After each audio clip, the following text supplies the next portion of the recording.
வையகம், வாழ்க வையகம், வாழ்க வளமுடன். குரு வாழ்க, குருவே துணை. வணக்கம், நான் முத்தம்மா. இன்னைக்கு நம்ம பேச போகிறது குட்டி ஸ்டோரிஸ் வரிசையில் ஒரு குட்டி கதை. இது நம்ம ஏற்கனவே சரஸ்வதி சபதம்ங்கிற பழைய படத்தில் வந்த கதைகளோட தொடர்ச்சின்னு கூட சொல்லலாம். அதில் இந்த படம் பழைய படம், நிறைய பேர் இப்போ பார்த்துருக்க மாட்டீங்க. அந்த படத்தில் நாரதர் இந்த முப்பெரும் தேவியர் பார்வதி, சரஸ்வதி, லட்சுமி மூவருக்கு இடையில ஒரு சின்ன சின்ன பிரச்சனைகளை உண்டாக்கிக்கிட்டே இருப்பார். கல்வி பெருசா, செல்வம் பெருசா, வீரம் பெருசா அப்படின்னு. அந்த மாதிரி இதில் அவர் அந்த கதையெல்லாம் முடிஞ்ச உடனே அவர் அடுத்தால என்ன கலகம் பண்ணலான்ட்டு முப்பெரும் தேவியரை போய் பார்த்தார். அப்படி பார்க்கும்போது அவர் என்ன சொல்கிறாருன்னா, புதுசாக யார் சிறந்த கற்புக்கரசி இந்த உலகத்தில் அப்படின்னு கேட்குறாரு. கற்பில் சிறந்தவள் யார் அப்படின்னு ஒரு கேள்வி கேட்ட உடனே இவங்க என்ன சொல்ல அப்படின்னு தெரியாமல் நான் தான் 3 பேர்னு சொல்கிறாங்க. உடனே 3 பேருக்குள்ளே போட்டி வருது. உடனே இங்கே எல்லாத்தோட சிறந்தவள் ஒருத்தி இருக்கா அப்படின்னு சொன்ன உடனே இவங்க யார் அப்படின்னு 3 பேரும் கேட்காங்க. அவங்க தான் அருந்ததி, வசிஷ்டரோட மனைவி அப்படின்னு நாரதர் சொல்கிறார். உடனே அப்படியா அப்படின்னு 3 பேருக்கும் ஏற்றுக்கிட முடியல. அப்போது மாட்டேன்னு சொன்ன உடனே நாரதர் சொல்கிறாரு, ஒரு போட்டி வைப்போம். இந்த போட்டியில் அவங்க ஜெயிச்சிட்டாங்கன்னா அவங்கள சிறந்த கற்புக்கரசின்னு ஒத்துக்கிடணும் அப்படின்னு சொல்கிறார்.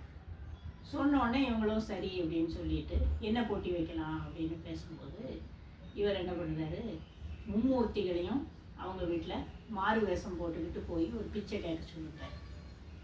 அதுக்கப்புறம் நம்ம மெதுவாக சொல்லுறேன் அப்படின்றார். உடனே இவங்க 3 தேவியரும் போய் மும்மூர்த்திகளையும், சிவன், பிரம்மா, விஷ்ணு 3 பேரையும் கன்வின்ஸ் பண்ணி அருந்ததி வீட்டுக்கு ஒரு முனிவர் மாதிரி மாறு வேஷம் போட்டுக்கிட்டு போய் பிச்சை கேட்க சொல்கிறார்.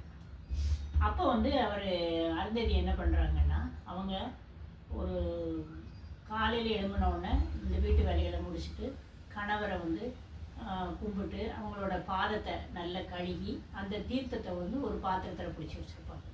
அதை அவங்க புண்ணிய தீர்த்தம் மாதிரி அவங்க பயன்படுத்துவாங்க.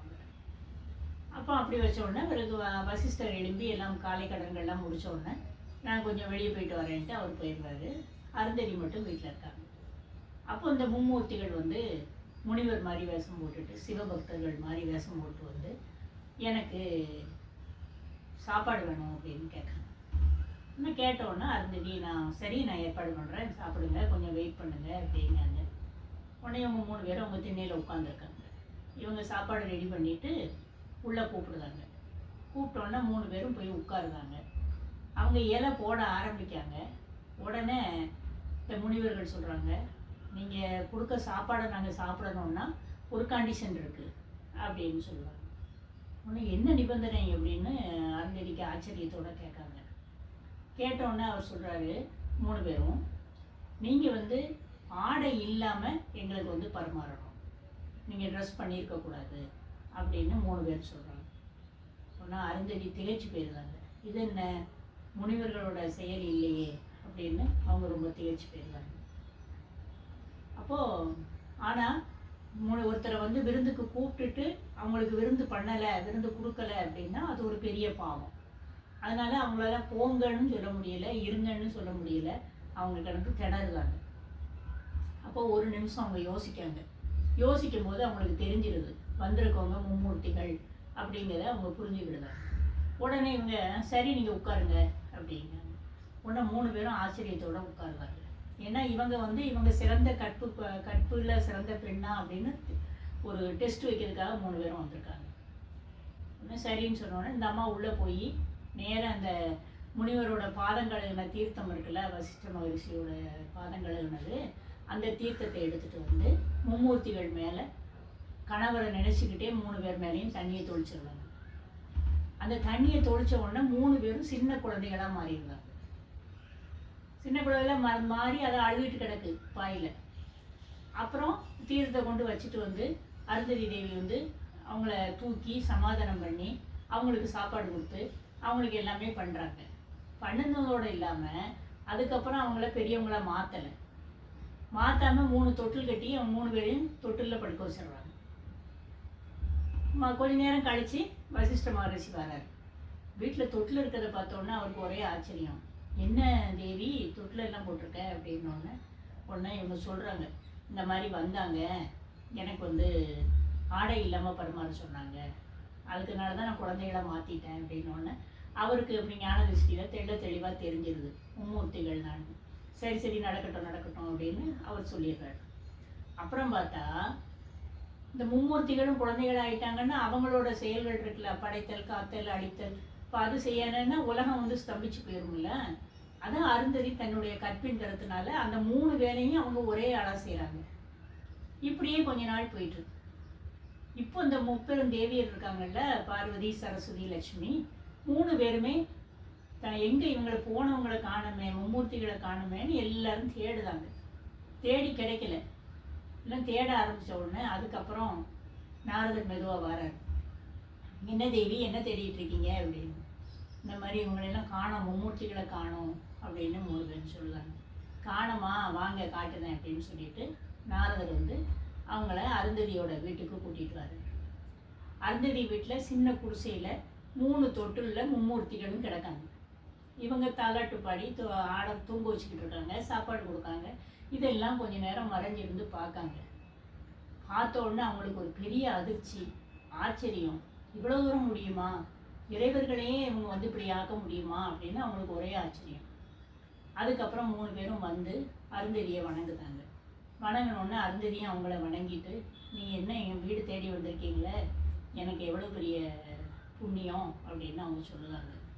உடனே 3 பேரும் சொல்லுவாங்க, நாங்கள் உங்கள் வீடு தேடி வந்தது புண்ணியம்னா, நீ மும்மூர்த்திகளையும் இப்படி குழந்தைகளை ஆக்கி நீ சீராட்டி பாராட்டி வளர்த்துக்கிட்டு இருக்கியே, இது எவ்வளோ பெரிய புண்ணியம் அப்படின்னு அவங்க கேட்டாங்க.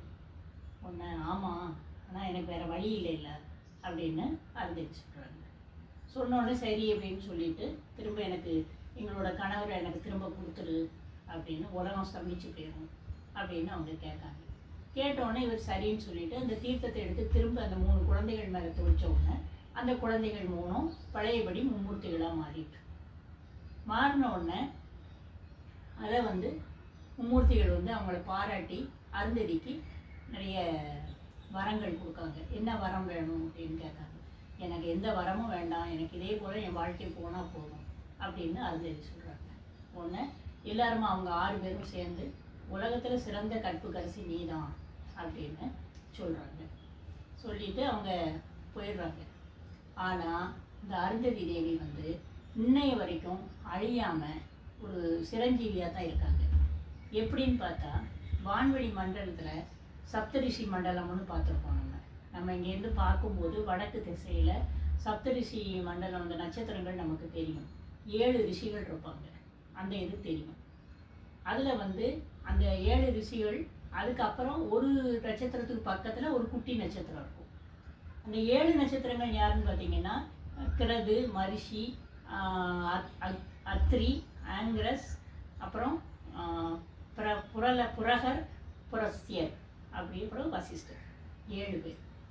இதில் 7 பேரோட அந்த ஒரு நட்சத்திரத்துக்கு பக்கத்தில் 8ஆவதாக ஒரு நட்சத்திரம் இருக்கும், அதுதான் அருந்ததி. அப்போ இது வந்து ஏன் அப்படின்னு சொன்னால், அவங்க கற்பில் சிறந்தவங்க, அதனால அவங்க தம்பதியராக அங்கே இருக்காங்க. இன்னைய வரைக்கும் அழியாத நட்சத்திரமாக இருக்காங்க.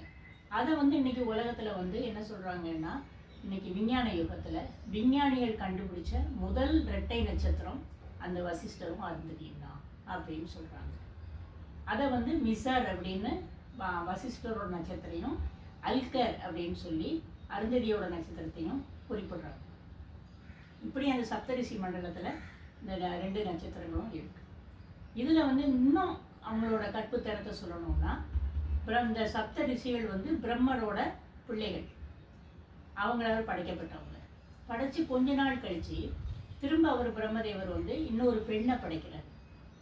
பெண்ணை அவரோட மகள் அப்படி படைக்கும்போது அந்த பெண்ணுக்கு பேர் சந்தியா அப்படின்னு பேர் வைக்காங்க. சந்தியான்னு பேர் வச்சா அந்த பெண் வந்து அவ்வளவு அழகாக இருக்கா. அப்போது படைக்கப்பட்ட தந்தையாலும் அந்த சகோதரர்களான சப்த ரிஷிகளாலுமே ஆசைப்படுறாங்க அவங்கள பார்த்து. இதை பார்த்த உடனே அந்த சந்தியா வந்து மனசு அருவருக்கு தன்னுடைய உடலை தியாகம் பண்ணியிருக்காங்க, உதுத்துருந்தாங்க. அதுக்கப்புறம் அடுத்த பிறவியில் பரத்வாஜருங்கிற முனிவருக்கு மகளாக தான் அருந்ததி பிறகு. அப்போ அவங்க கற்புக்கு எவ்வளோ முக்கியத்துவம் கொடுக்காங்க. யாரும் மனசாலே நினச்சாலும் நம்ம கற்பு போயிடுதுன்னு அவங்க நினைக்காங்க. அப்பேற்பட்டவங்க. சந்தியான்னா சிவந்த நிறம்னு பொருள். அருந்ததிக்கும் அதான் அர்த்தம். இந்த சப்த ரிஷிகளை வந்து சூரியன் வந்து அவங்கள்ட்ட இருந்து தான் தன்னுடைய சக்தியை பெறுறான் அப்படின்னு ஒரு இது இருக்குது. காலையில் கிளம்பும்போது சப்த ரிஷிகள் மண்டலத்தில் வணங்கி அதுக்கப்புறம் அவர் கிளம்புறாரு. மாலையில் தன்னுடைய கொடியை மடக்கி வணக்கம் தெரிவிக்காரு.